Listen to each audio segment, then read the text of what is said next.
Hello मित्रों, सामान्य class की तरह आज भी हम क्वांटम केमिस्ट्री की क्लास में उपस्थित हुए हैं।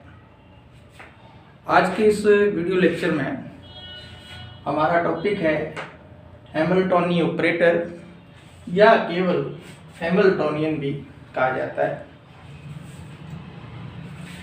ये आयरलैंड के एक वैज्ञानिक थे जिसका नाम था रोवन हैमिल्टन।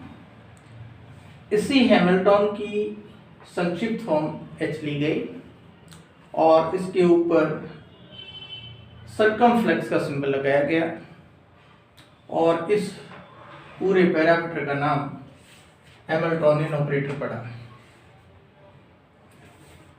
अगर हम परिभाषा के रूप में जानें तो देखेंगे कि एक कण की कुल ऊर्जा गतिज ऊर्जा व स्थितिज ऊर्जा का योग होता है, जिसे संक्षिप्त के रूप में ET बराबर EK प्लस EV लिखते हैं, जहां ET बराबर टोटल एनर्जी, EK बराबर काइनेटिक एनर्जी और EV बराबर स्थितिज ऊर्जा होती है।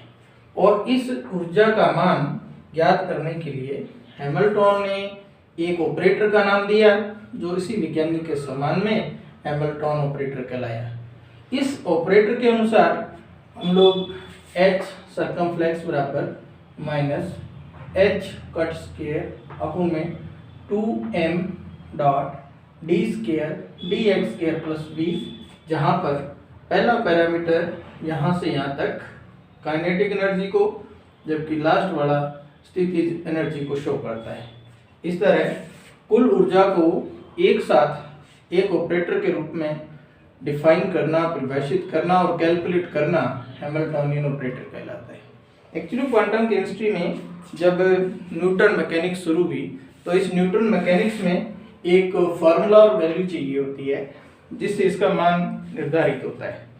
अब क्वांटम मैकेनिक्स में धीरे धीरे पार्टिकल छोटा होता गया और नॉन विजिबल श्रेणी में आ गया। इस नॉन विजिबल श्रेणी का मान हैमिल्टोनियन मैकेनिक्स कहलाया। इस हैमिल्टोनियन ऑपरेटर में एक फंक्शन चाहिए और ऑपरेटर ये खुद हो जाता है और फंक्शन पर ऑपरेटर का मान ऑपरेट होने के बाद न्यूमेरिकल वैल्यू बाहर आ जाती है। इस प्रकार टोटल एनर्जी का मान ज्ञात किया जा सकता है, जो कि हैमिल्टोनियन ऑपरेटर की एक बहुत अच्छी प्रॉपर्टी के रूप में पढ़ा जाता है। Derivation of Hamiltonian operator by Schrodinger equation for 1D T square side dx square plus 8 pi square m बटा में h square e minus v psi equal to 1। Equation number 1 ये 1D के लिए श्रोडिंगर समीकरण है, जहाँ D square psi dx square plus 8 pi square m h square e psi minus 8 pi square m h square v psi square बराबर 0। इसी समीकरण को आके एक्सपेंशन करने पर D square psi dx square minus 8 pi square m v h square Sai, ये वाली term यहाँ पे है और ये वाली पक्षांतरण करने के बाद यहाँ minus 8 pi square m h square e Sai. इसी इक्वेशन को यूज करते हुए ये वाली टर्म क्रॉस मल्टीप्लिकेशन द्वारा इन सभी के बट्टा में लिखने पर ये इक्वेशन तैयार होती है। इसके बाद 8 pi square m h square से 8 pi square m h square cancel हो जाता है और साई अपने स्थान पर बचा रहता है, जबकि ये वाली टर्म इसके नीचे आ जाती है। इस तरह सॉल्व करने के बाद माइनस h स्क्वायर बटा 8 pi square m dot D square psi dx square plus v psi अपन में e साई इक्वेशन नंबर 2 तैयार हो जाती है। इसी इक्वेशन में मूलभूत h अपन 2 पाई h कट को यूज करते हुए इस समीकरण को हम पुनः लिख लेते हैं, जहाँ h अपन 2 पाई h स्क्वायर इस पैरामीटर को यूज किया जाता है और इतने पैरामीटर पे h कट स्क्वायर लिखा जाता है। मूलभूत रूप से -1/2 h cut square m D square D X square plus V psi बराबर ई साई। इक्वेशन नंबर 3 तैयार हो जाती है। और इसी तरह इक्वेशन यूज करते हुए हम हाइजन इक्वेशन यूज करते हैं, जिसमें एच ऑपरेटर साई बराबर ई साई। इक्वेशन नंबर 4 तैयार हो जाती है। इसके बाद इक्वेशन नंबर 3 और 4 को इक्वेटिंग की जाती है। जैसे ही हम इक्वेटिंग करते हैं 4 बराबर 3 आता है, बराबर लिख दिया जाता है, साइड टू साइड कैंसिल हो जाता है। H minus 1/2 H cut square M D square D X square plus B. Equation number 5 जो हैमिल्टनियन ऑपरेटर के बराबर। By equation number 5 for x dimension के लिए h x circumflex equal to -1/2 h cut square m dx square upon में dx square plus bx। Equation number 6।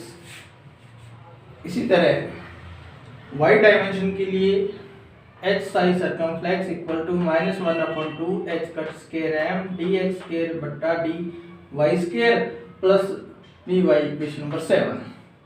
इसी तरह z dimension के लिए h z circumflex equal to -1/2 h cut square m d square d z square plus vz। Equation number 8।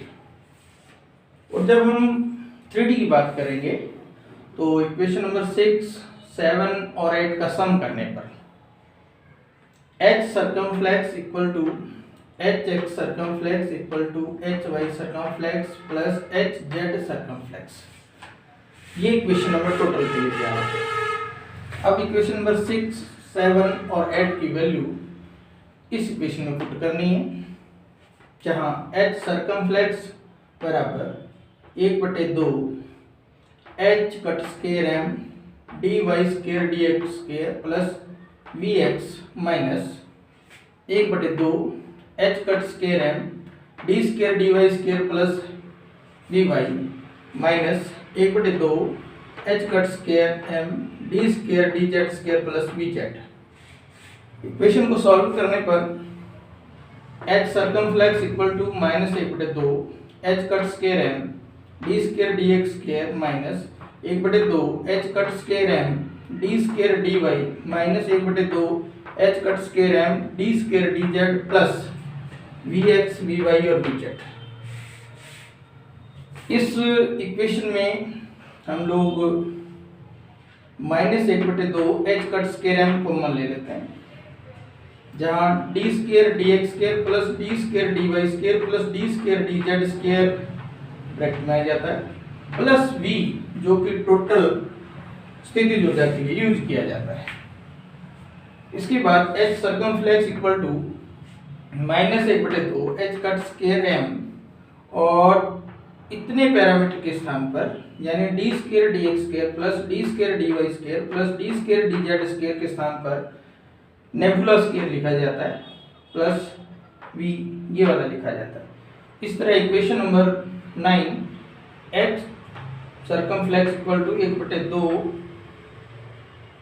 h cut square m nabla square plus v, जिसकी पहली value negative में और दूसरी value positive में होती है।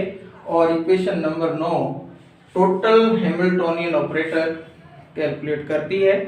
यही Hamiltonian operator total 3D dimension के लिए काइनेटिक ऊर्जा और स्थितिज ऊर्जा का मान ज्ञात करने के लिए यूज होती है। इस प्रकार हैमिल्टनियन ऑपरेटर क्वांटम केमिस्ट्री में पढ़ा गया, जहां हम इक्वेशन नंबर 9 प्राप्त कर रहे हैं और इक्वेशन नंबर 9 से प्राप्त हैमिल्टनियन ऑपरेटर टोटल एनर्जी को कैलकुलेट करने के लिए काम में आता है।